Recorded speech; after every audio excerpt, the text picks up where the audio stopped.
What's up, everybody? My name is Demetri Kofinas, and you're listening to Hidden Forces, a podcast that inspires investors, entrepreneurs, and everyday citizens to challenge consensus narratives and to learn how to think critically about the systems of power shaping our world. My guest in this episode of Hidden Forces is Carol Roth, the author of You Will Own Nothing, Your War with a New Financial Order, and How to Fight Back.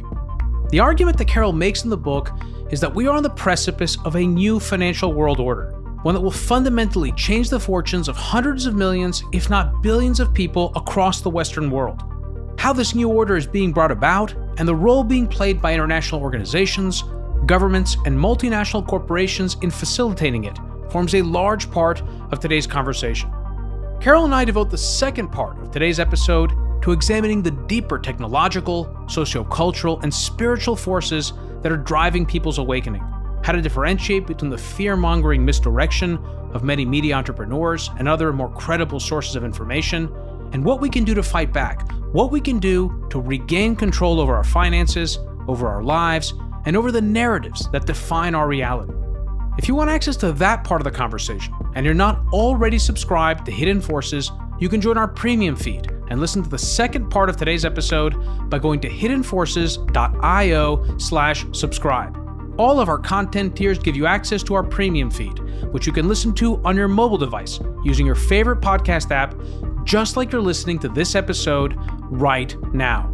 If you want to join in on the conversation and become a member of the Hidden Forces Genius community, which includes Q&A calls with guests, access to special research and analysis, in-person events, and dinners, you can also do that on our subscriber page. And if you still have questions, feel free to send an email to info@hiddenforces.io, and I or someone from our team will get right back to you. And with that, please enjoy this thought-provoking and important conversation with my guest, Carol Roth. Carol Roth, welcome to Hidden Forces. Thank you so much for having me. It's a pleasure to join you. It is my pleasure having you on, Carol. So before we get into the topic of today's conversation, and probably one of the best titles of any book I've read in many years, I would love to learn a little bit more about you. I know that you began your work in financial services. You seem to have a wide-ranging career. And this is, as I understand it, your third book and your second in the last 2 years or so. So walk me through how you went, what did your early career look like, and how did it lead you to where you are today? So I come from a blue-collar family. Neither of my parents went to college. My father was an electrician here in the United States, and he was very financially savvy.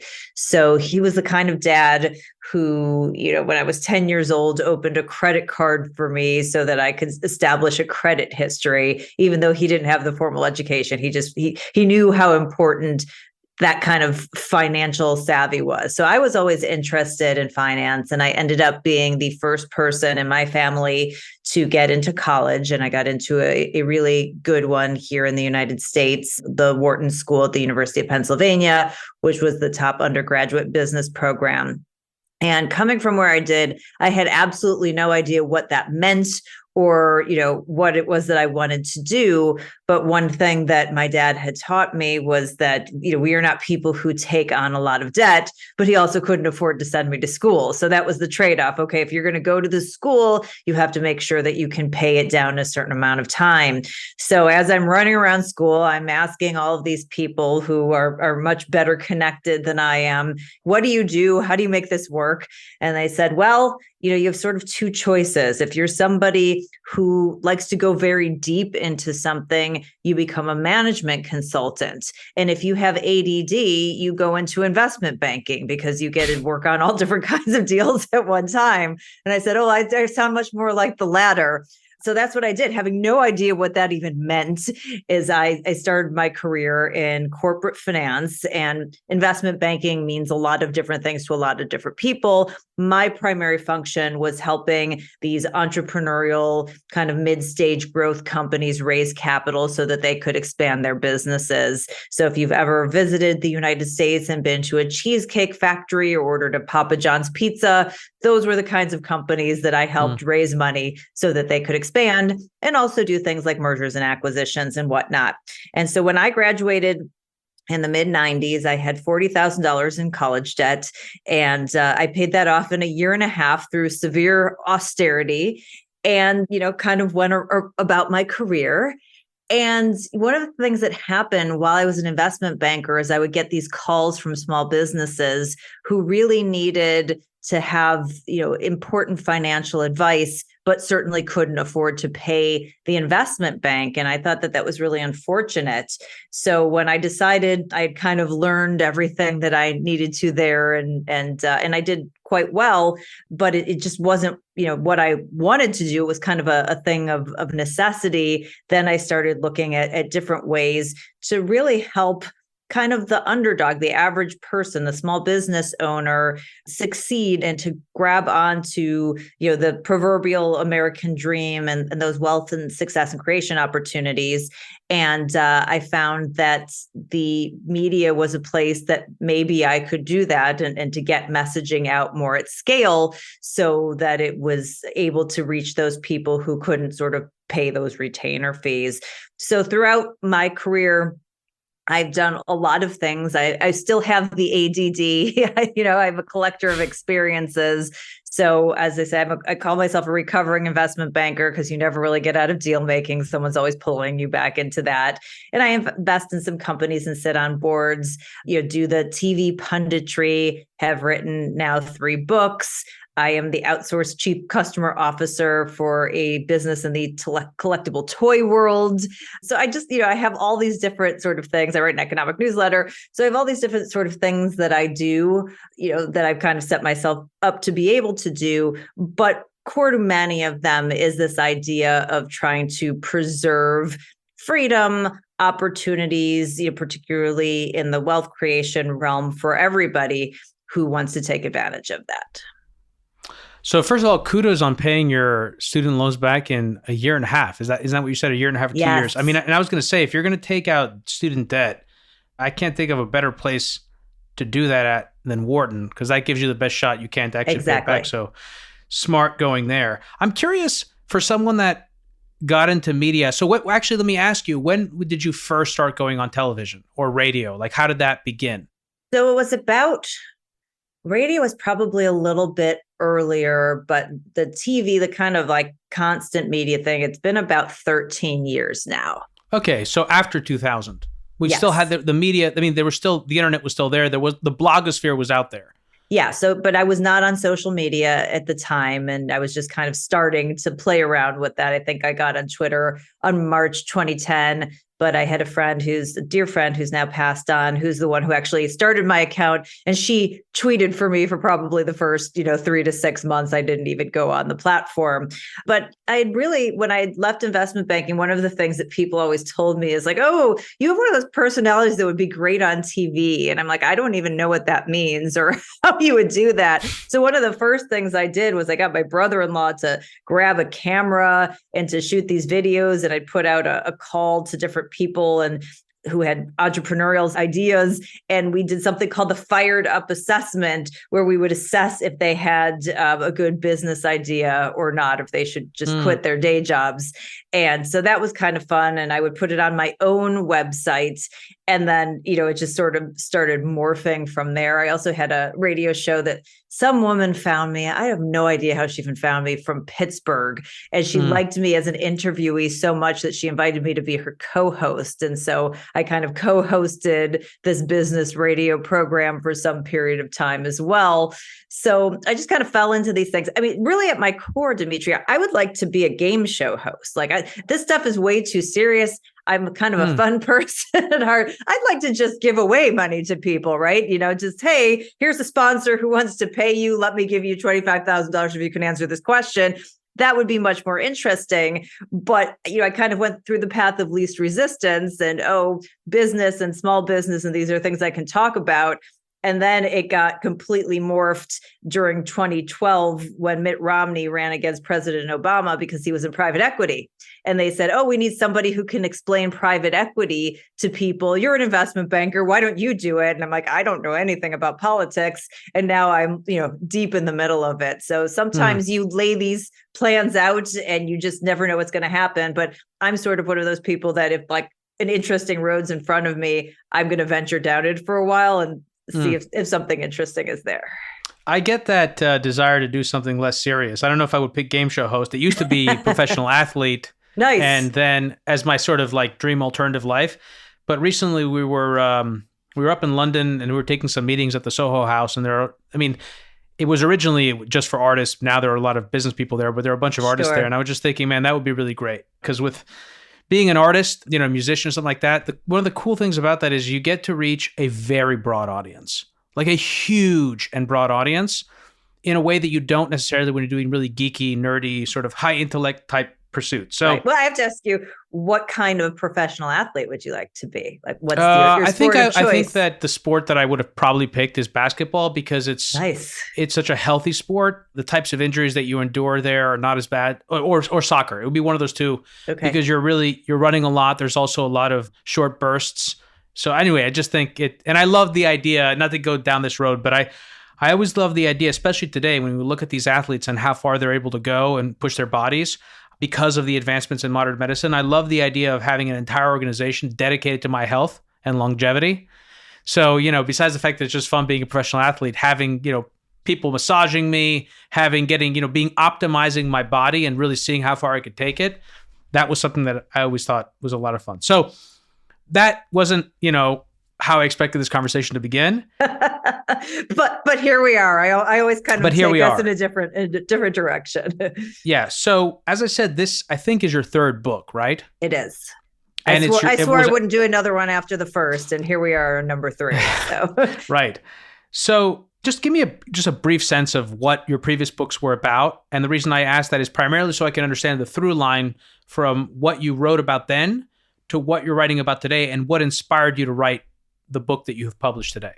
Yeah. So I think the through line is that they're all about helping the underdog and the average person succeed. The first book was called The Entrepreneur Equation, and it is the motivational book about starting your own business because so many people want to start their own business, which is a great thing. And I'm a huge advocate for that, but not everybody's cut out to be an entrepreneur. And there has been, very few pieces of media, books or whatnot that really help you evaluate that in a realistic way. Everybody's like, go pursue your dreams, follow your passion, which is really terrible advice. This is a very serious endeavor. And so I wanted to bring sort of the reality check to that. So that was very, very well received. You still get feedback on it constantly. Lots of people use it when somebody approaches them. Should I start a business? And they don't want to give the tough advice, the tough love. They go, here, read this book. So that was a really important piece of work. And then the second book, I was approached very early in the pandemic to chronicle what, the publishers felt like was going to be a historic economic event. And it was. And so the second book was The War on Small Business. And, it really chronicled the decision-making that happened and the differential between the supposed science and data, which was non-existent, and the political clout and connections, and how really all of the decisions were made based on the latter, and how there were these winners and losers and this epic transfer of wealth from Main Street to Wall Street. So that, that sort of that. And then as I was playing around with book number 3 and, thinking about all of these different barriers that were coming at people and their wealth, from central banks and government policy to social credit, central bank digital currencies, ESG, here in the US, corporations competing with people for single family homes, the college issues here in the US, all those kinds of things. It just all is kept coming back to you will own nothing, which is why I ended up, going with that as the title for the book. So let's dig into that more. What are you referring to by that title? Where are you getting it from? because there's a reference there. There and then is. let's dig deeper into the premise of the book. What do you mean by we will own nothing? And how do we know that? Like, what is the substance behind the book? So I first heard of the you will own nothing sort of umbrella many years ago on Twitter. There was a viral video that went around from the World Economic Forum, which is a group that is littered with the global and political elite. It's supposedly a non-governmental organization. And they had these predictions, their top 8 predictions for 2030. And the number one prediction is you'll own nothing and you'll be happy, which has kind of gotten shorthanded to you will own nothing. And when I first heard of it, I kind of thought it was out of context because as so many things are when you go on to Twitter or other platforms, people take things that may or may not be true to start. And even if they're true, sometimes they pull them out of context. So, again, this very powerful organization with a lot of elite people, like how could they possibly be predicting the end of private property? Because I'm somebody who comes, as we discussed, from a background of helping people create wealth. And one thing I know, if there's nothing else I know that wealth comes from ownership. You own assets that have the opportunity to retain their value or hopefully appreciate in value. And that really is the driver of what wealth is. It's sort of the difference between the income you make and putting it to work for you and preserving that, in wealth. So the idea that you would now not have ownership and not have that property to be able to create the wealth coming from elite people who certainly weren't doing that seemed very strange.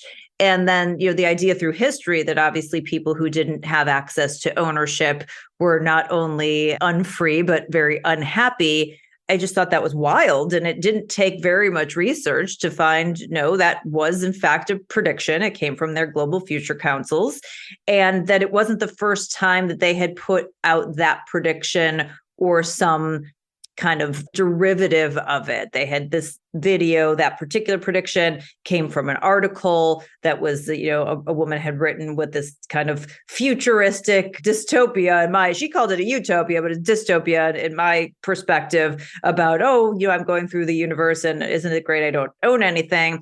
But then that also dovetailed into another article about can you rent everything that you need in your life, kind of like a library. So they tend to take a lot of their ideas and recycle and repackage them. So that was something that was really stark to me. And as I said, as I'm kind of thinking about all these different issues that are going on, whether they're coming from kind of central banks and governments, whether they're coming from, these organizations like the WEF or the UN, or even big businesses, or if they're coming from big tech, they all kind of want to own your life. They want to kind of rent your life back to you or keep things for themselves and make sure they're collecting a fee, but make sure that you don't have anything, and really barbelling that population. And that's a really scary thought for somebody who's trying to help people create wealth and to remove those barriers. So how do we know, first of all, let's just kind of like get to basics. It certainly feels like millennials, let's say, I can't speak for Gen Z, but I'm a millennial. It does feel like our generation has not had the economic opportunities of our parents' generation. But I did an episode not too long ago with Jean Twenge, who recently wrote her latest book. The book is called Generations, and she had data in the book that showed that millennials actually have higher household incomes and wages than adjusted for inflation than boomers did at the same age, and that home ownership rates are nearly identical. Boomers are a little higher, and that was fundamentally changed by the pandemic period. What do you think of that? And what's the data that we have to support the view that today's generation, let's just take my generation because I think Gen Z is probably too young. What is the evidence to support the claim that we have less ownership than, let's say, the Gen X or the boomers? Yeah. So obviously, being located here in the U.S. and having a U.S. publisher, my data is heavily U.S. oriented. But she's correct. So that the analysis has shown on an inflation adjusted basis, and this blew me away, that millennials do out earn the boomers and Gen X. But as we talked about, there's a difference between sort of that income and the wealth. And I would challenge the data on home ownership as well as overall wealth from Federal Reserve data. So I have multiple charts in the book showing both on a real estate basis and an overall wealth creation basis that is not the case, that they do not have as much wealth. And again, I'm speaking from an American perspective, but there's sort of two things, if you think about house ownership, that are working against them. One is the increase in the cost of housing. And the increase of the cost of housing has been driven by central bank policy as well as government policy, and particularly the fact that we've had 15 years of near zero interest rate policy and about $9 trillion of money that's printed. And the outcome of that is that works out really well for people who hold assets because it inflates the value of the assets. But it works out really poorly for people who are savers or retirees, people who are trying to earn something on that money. So if you had a home or you had a stock portfolio or whatnot during that 15-year period, you did well because those values were inflated. But if you were somebody who's coming into the market, it just made the values of those properties more expensive. Now, on the other hand, then, and this is the differentiation where, especially with the college discussion here in the United States, everyone focuses on income and earnings, but again, they don't focus on the personal balance sheet. So yes, there is a premium, not for everybody, but on average, if you go to college, you're going to make a little bit more. And that gap is closing with the data, again, that I have in the book. But then they don't take into account the debt that's required to get those earnings and, developing the sort of the return on investment there. And so with a lot of young people, because they have so much college debt that they have taken out 5- and 6-figure loans for degrees that really don't pay as well. And maybe they don't have the financial literacy for austerity either, but particularly the former. And we have a huge problem with government nationalization of the student lending business and no bankruptcies and all these things. You've got these young people who are earning more, but it's cost them so much that they can't get out of that debt cycle. And so they don't have then the money to be able to start investing, whether it's in a home or elsewhere. So that has really taken a huge bite, that sort of 1-2 punch out of the ability for young people to accumulate wealth in the same way that, the Gen X folks like myself and boomers had previously at the same age. Yeah, I mean, I think and that was a point that I wanted to distinguish in my conversation with Gene as well, between income and wealth, obviously. Right. And when the price of assets has gone up, especially like homes, it's harder to buy in. And now with interest rates going up and people already saddled with so much debt, it becomes very difficult to grow wealth. But I was still confused about the numbers, and I actually wasn't clear as to whether or not the wealth figures incorporated debt or not.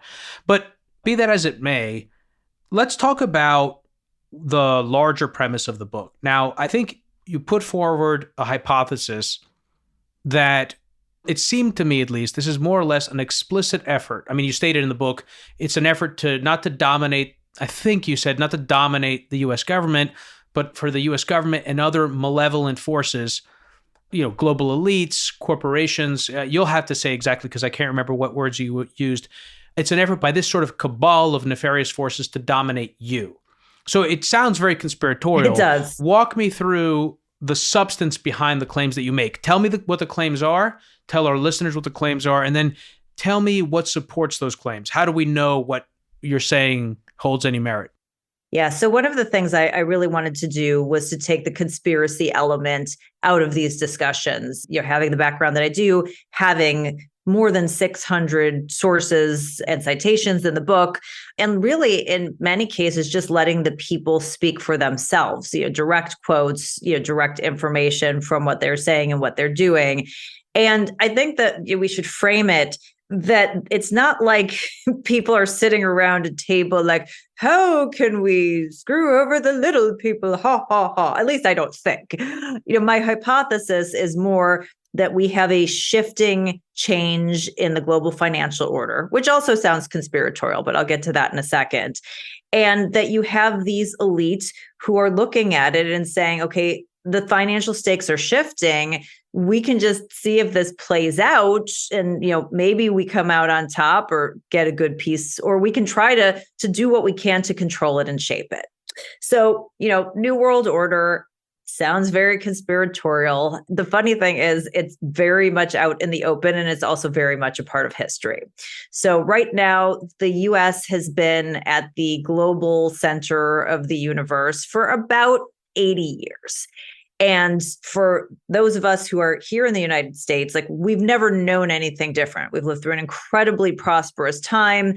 It's very difficult to think that there would ever be a time where that would be different or shifted and those stakes would change. But before us, it was the British, and before the British, it was the Dutch. So I would have to imagine that if you were, somebody who was British at the time that they were in the pole position, they probably felt that level of invincibility that, the world could never change. We dominate everything. How could it be any different? So we're about 80 years into our run. It's getting a little long on the tooth. We have, really high debt levels in the United States. At the government level, our public debt to GDP is about 125%.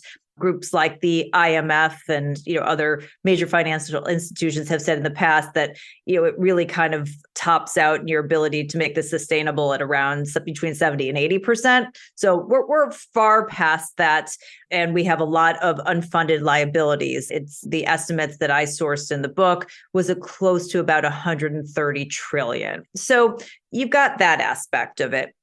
You also have, some shifts in how the U.S. has behaved as the holder of the global reserve currency. One of the things you're supposed to do as the holder of the global reserve currency is that your central bank is supposed to hold that currency stable for the good of the world.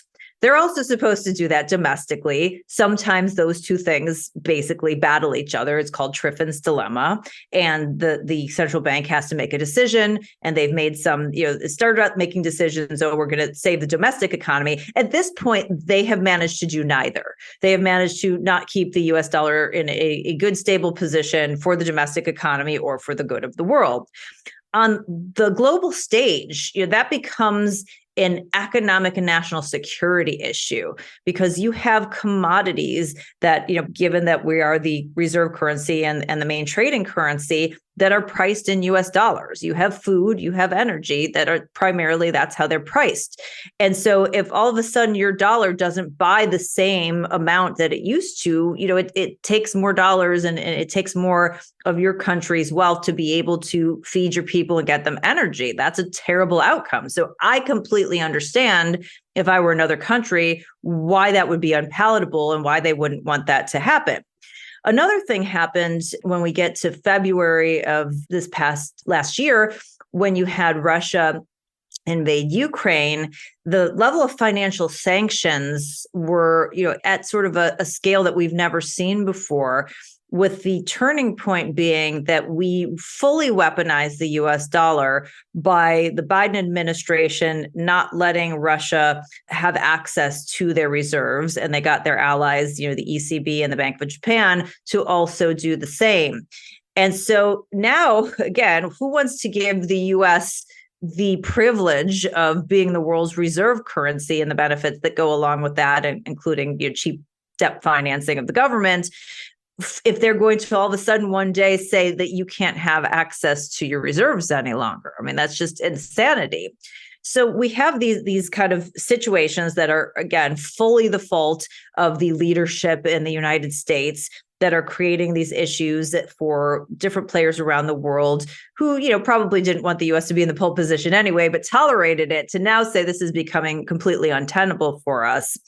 And, so this is being acknowledged. If you go to the White House's website and you look up Joe Biden's speech on March 21st, 2022, to the Business Roundtable, which is a group of, all the leading CEOs of major companies in the United States, he says, there is going to be a changing global financial order. It happens every 3 to 4 generations. There's going to be a new world order out there, and we've got to lead it, which I'm assuming means him and these, CEOs, probably not you, Demetri, or me. So these things are parts of history.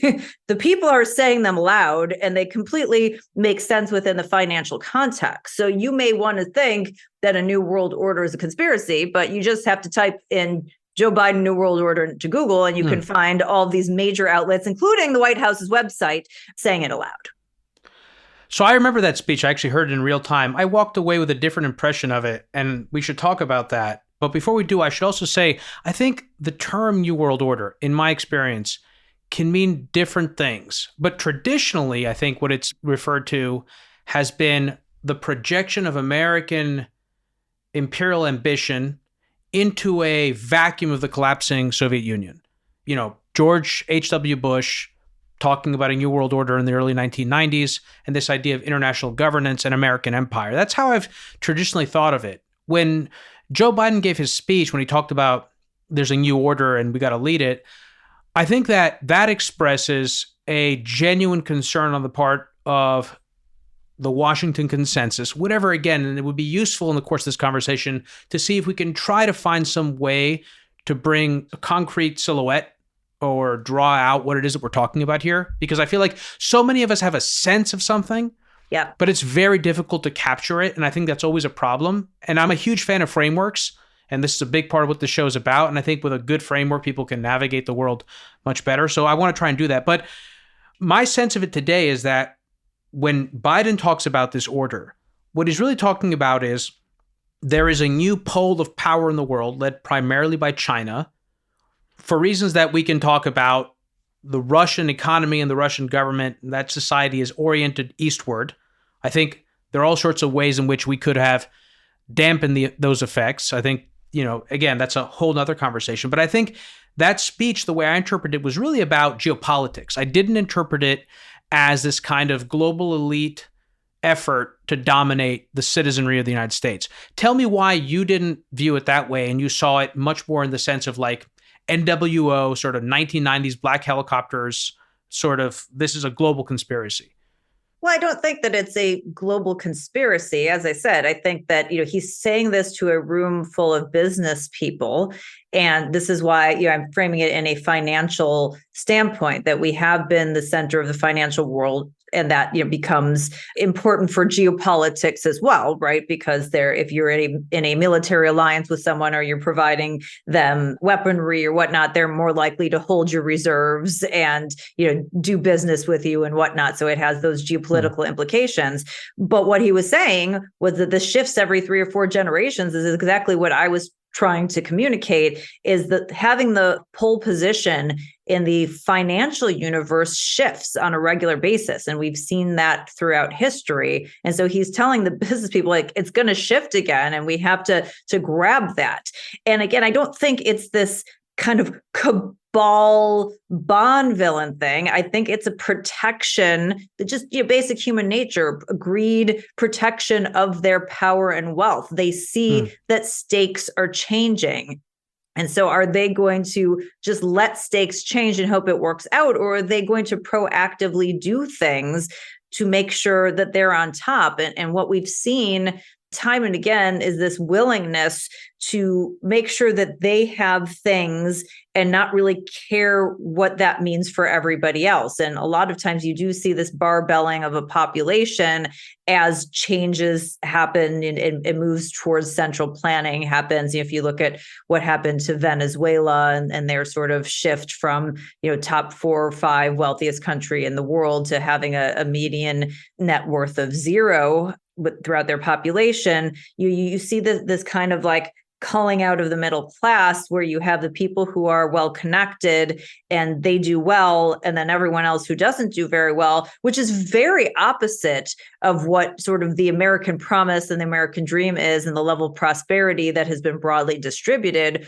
for a long time. But we're starting to see shifts and cracks in that. We see that the top 1% is owning more and more of the wealth. That's again driven by central bank policy over the last 15 years and accelerated by that COVID policy that again was heavily led by both the central bank, but also by government policy. And so I don't think it's that they're trying to be this like evil group. I just think that they're trying to make sure that whatever happens in the future, that they get theirs, and there's sort of no concern for anyone else. So what a great way if they can convince you that non-ownership makes you happy. If you can buy into that concept, if you think that this is something that's good for your life, it's more convenient for you, then it's a great way for them to continue to grab wealth. I mean, what perfect example of this is what's happening in the US with corporate buyers of single family homes. Prior to 2010, there was no meaningful institutional capital in the single family home market. It just didn't exist. But based on the outgrowth of the Great Recession financial crisis and the cheap and easy money and the fact that there were bubbles everywhere else, they went, okay, well, here's a place that we haven't gotten into yet.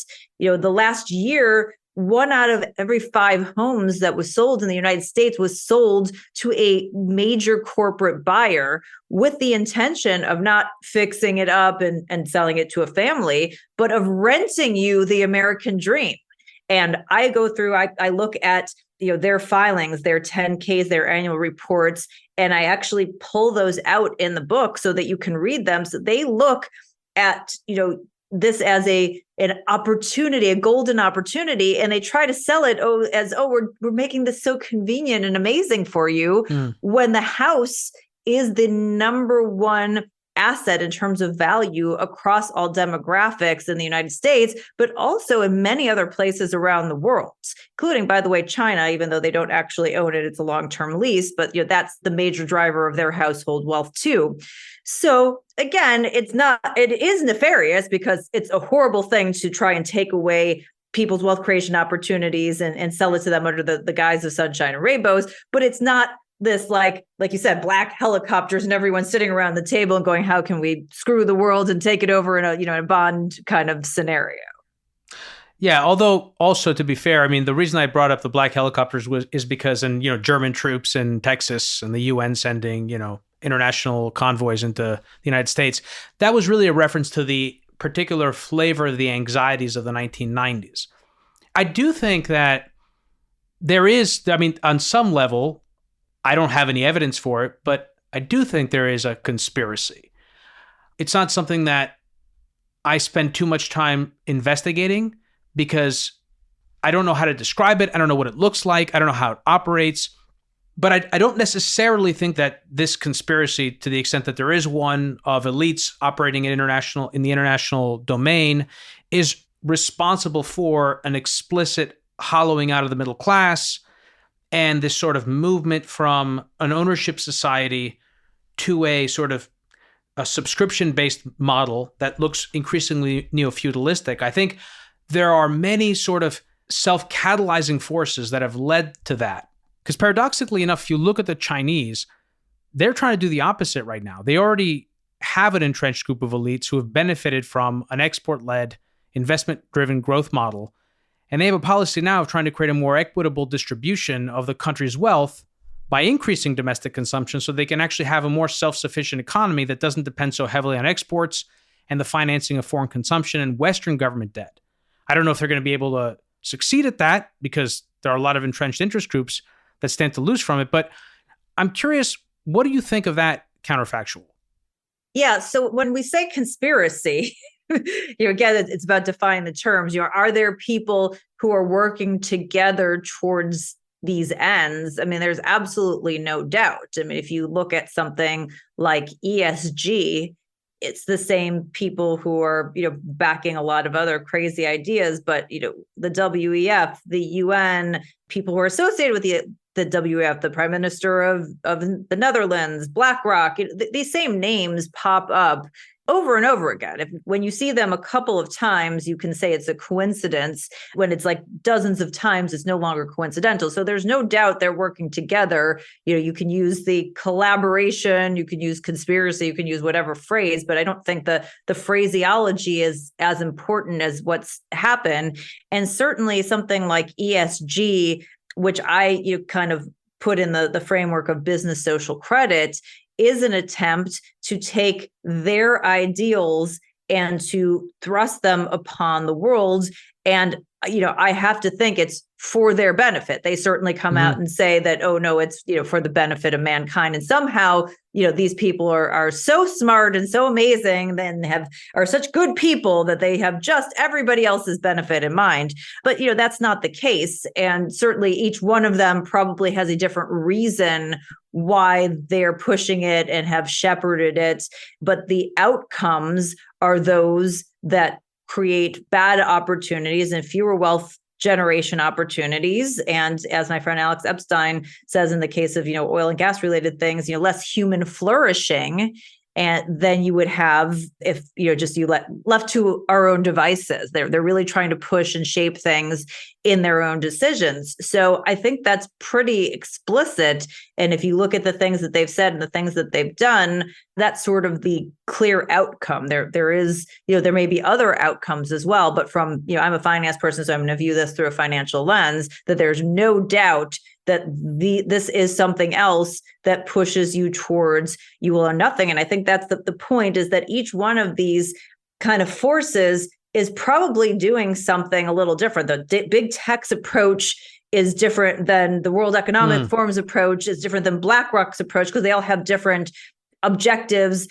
But so sometimes they work together because it benefits them, but sometimes they're working solo. But at the end of the day, each one of these things is getting you closer to that point of you owning nothing. And that's not a good thing. We want to change that. We want to do what the elite are doing, not what they're saying, and make sure that you're owning lots of things and preserving that opportunity. So again, I have lots of specific questions, because I do feel like we're in this period right now where people are more concerned and anxious about the dynamics of power and their ability to control their lives, or the extent to which their lives are being controlled.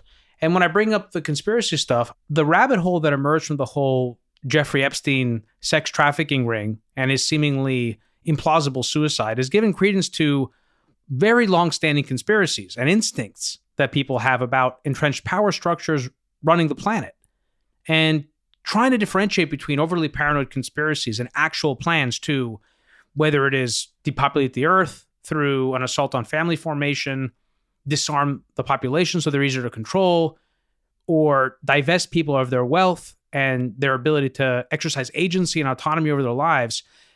That isn't necessarily easy to do.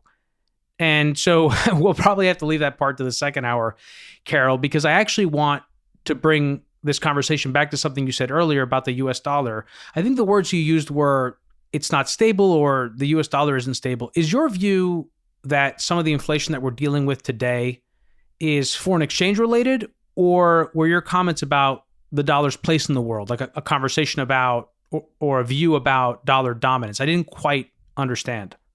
Yeah. So basically, through the Fed policy, and we've had just this historic, unmitigated interference in the markets by the Fed in a way that's just sort of mind-boggling. They have artificially suppressed interest rates for nearly 15 years before they started raising them again. 9 of those were at zero interest rate policy. The rest of it was just slightly higher. They have printed nearly $9 trillion out of nowhere, which, money stands for productivity. If you don't have those productivity increases, then that money is going to devalue, the purchasing power of each dollar. What happened early on, and this was, something that I was very furious about, is that the inflation that we saw wasn't considered inflation because it was asset inflation.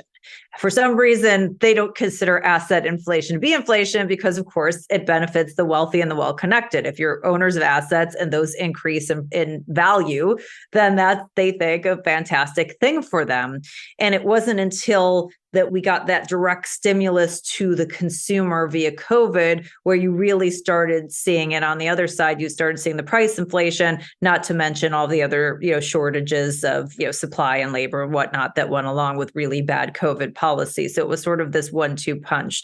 So when I say that the dollar isn't stable in domestically, it's what I mean is from a purchasing power standpoint. It may be stale vis-a-vis an exchange rate or even doing well in an exchange rate against another country's currency, but it's not doing well, as my friend Jimmy Oreo likes to say, against a loaf of bread, right? You can't buy the same amount of things. You can't live your life in the same way because the purchasing power has been eroded. And since 1913, when the Fed was put in place, pretty close to 97% of the purchasing power of the dollar has been eroded. It's been debased. That is not good, and that is not stable. Just isn't. You can come up with a different word if you don't like stable, but that purchasing power has been eroded.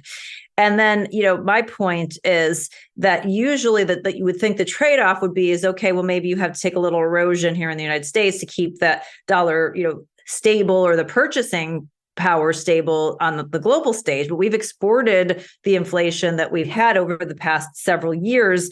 And, if you're somebody who is an emerging market that has debt that's denominated in dollars, and now you have that inflation, that becomes very difficult for you to pay back in your own currency.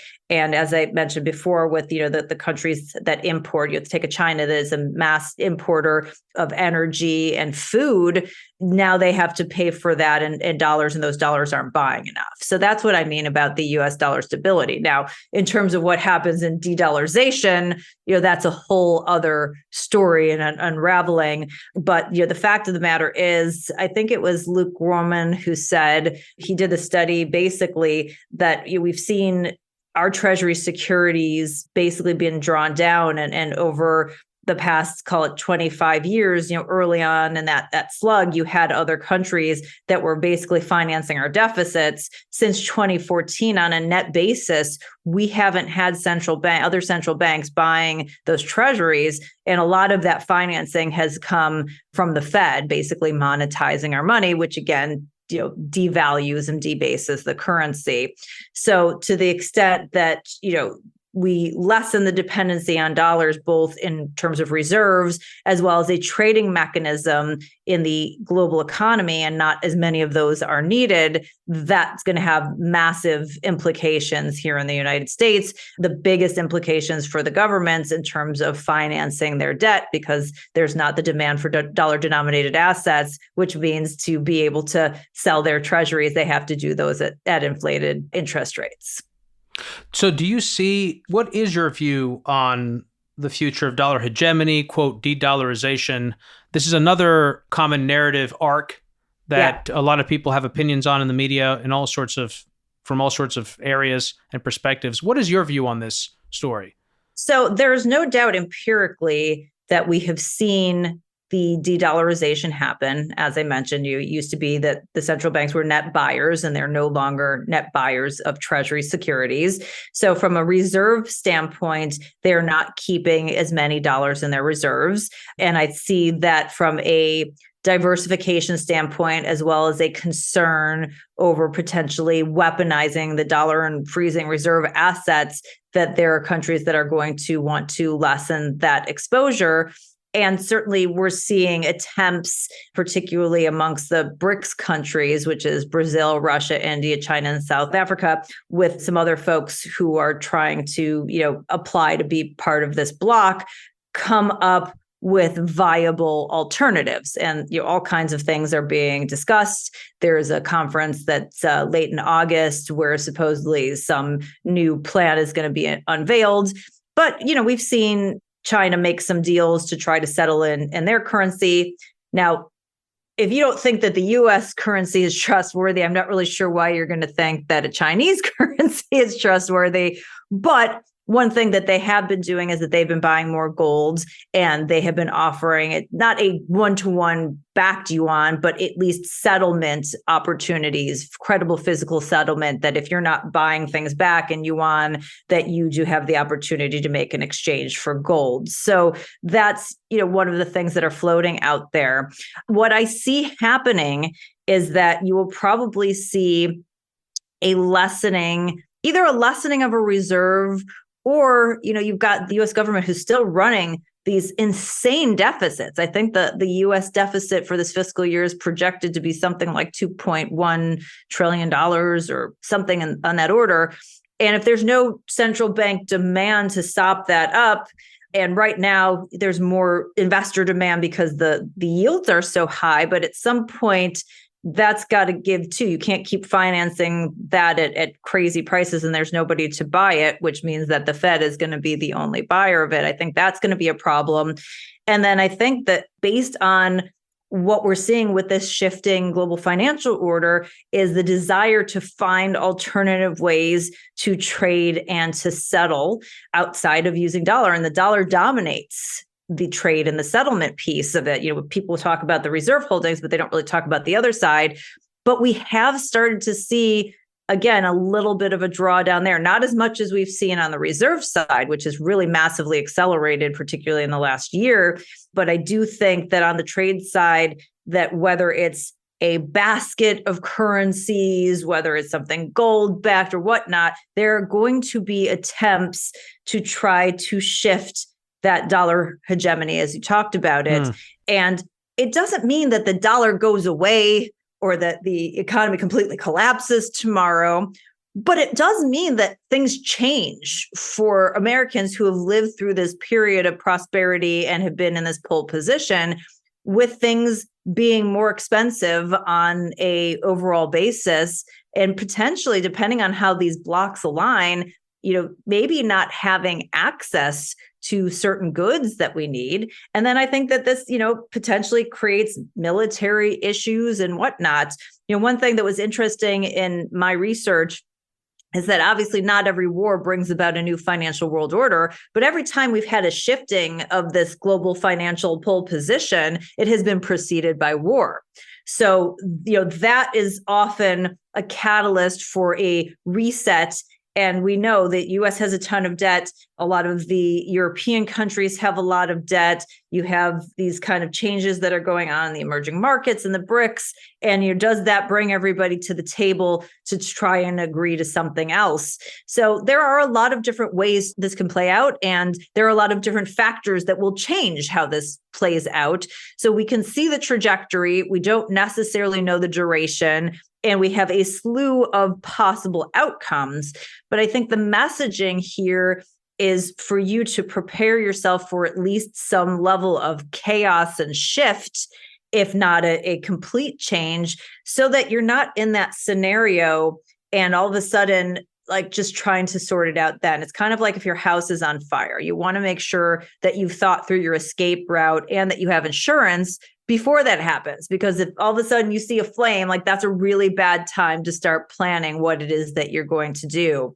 And so that's really the messaging here, is that like we see these clear things that have happened throughout history. We see these clear actions that are going to have repercussions, right? Like you can't just have actions that have no inaction. It may be a different duration than you expected it to be, but we see these things and they're very, very clear. And so how are you going to create sort of a diversified approach to all of these different shifts that are happening? And obviously what's happening with the financial order and de-dollarization is very different than things like digital rights, but you still have to prepare for both of them. Yeah, I'm glad you drew a distinction there between reserve holdings and things like trade invoicing and financing in dollars, because I do think that there are all sorts of theories that people have in their heads about why the dollar is so strong. But I think at its core, it's really about the dollar's embedded network effects and the commercial use of dollars internationally, supported, of course, by things like a robust and credible set of legal and regulatory institutions and backed up by the U.S. Armed Forces, which I think brings us back to those concerns voiced by Biden about a potential changing of the guard and America's need to lead it. Yeah, I'll add one more factor Sure. to you. And this came from Jim Rickards, who's a really great economist and has been involved in kind of studying these things. He rescued long-term capital management, did the negotiation there. So one of his theses, which I think is actually a really important one, is that we also have this very well-developed and liquid Treasury market. So that if you are a holder of these securities, it's very easy to get in and out of them. It's considered very stable. That's why the dollar is considered stable, right? Is because we have this very liquid Treasury market. It's very hard in theory for a new group of people to come in, even if you create a currency, to create sort of that market mechanism behind it. And he's put forth, certain ways, and I'm certainly not going to encourage them to do it, but, certain ways that they could go out, start selling bonds to retail investors. You're getting people really behind, hey, this is, a nationalistic effort to get that buy-in and to create sort of that, start to create that same liquidity. And I think that's... When you say they, you mean the Chinese? The BRICS. Yeah, the BRICS countries. Oh, the BRICS. Yeah. Mm-hmm. Yeah, that's interesting. I mean, I haven't heard Jim's thesis on this specifically, but I don't know. The Europeans have had a very difficult time, I would say an impossible time, trying to build a European bond market. Sure. And that was supposedly an optimal currency area. I don't know how the BRICS are supposed to do something similar. Suffice to say, I think, when it comes to conversations about de-dollarization and the end of dollar hegemony, I'm skeptical, though I recognize the sources of weakness that you're referencing. So I'm going to move us to the second part of our conversation, Carol. In your book, you talk about the social credit system that exists in China and something analogous that you feel is being put into place here. Of course, people have a lot of concerns around censorship and content moderation on the internet, their use of social media platforms. It's something I want to talk to you about. And I also want to understand, of course, what you think we can do, both individually and as a collective, to, I guess, fight back or to resist some of these changes that are impacting our personal freedom and our ability to build wealth. For anyone who is new to the program, Hidden Forces is listener supported. We don't accept advertisers or commercial sponsors. The entire show is funded from top to bottom by listeners like you. If you want access to the second part of today's conversation with my guest, Carol Roth, head over to hiddenforces.io/subscribe and sign up to one of our 3 content tiers. All subscribers gain access to our premium feed, which you can use to listen to the rest of today's conversation on your mobile device using your favorite podcast app, just like you're listening to this episode right now. Carol, stick around. We're going to move the rest of our conversation onto the premium feed. If you want to listen in on the rest of today's conversation, head over to hiddenforces.io/subscribe and join our premium feed. If you want to join in on the conversation and become a member of the Hidden Forces Genius community, you can also do that through our subscriber page. Today's episode was produced by me and edited by Stylianos Nicolaou. For more episodes, you can check out our website at hiddenforces.io. You can follow me on Twitter at Kofinas, and you can email me at info@hiddenforces.io. As always, thanks for listening. We'll see you next time.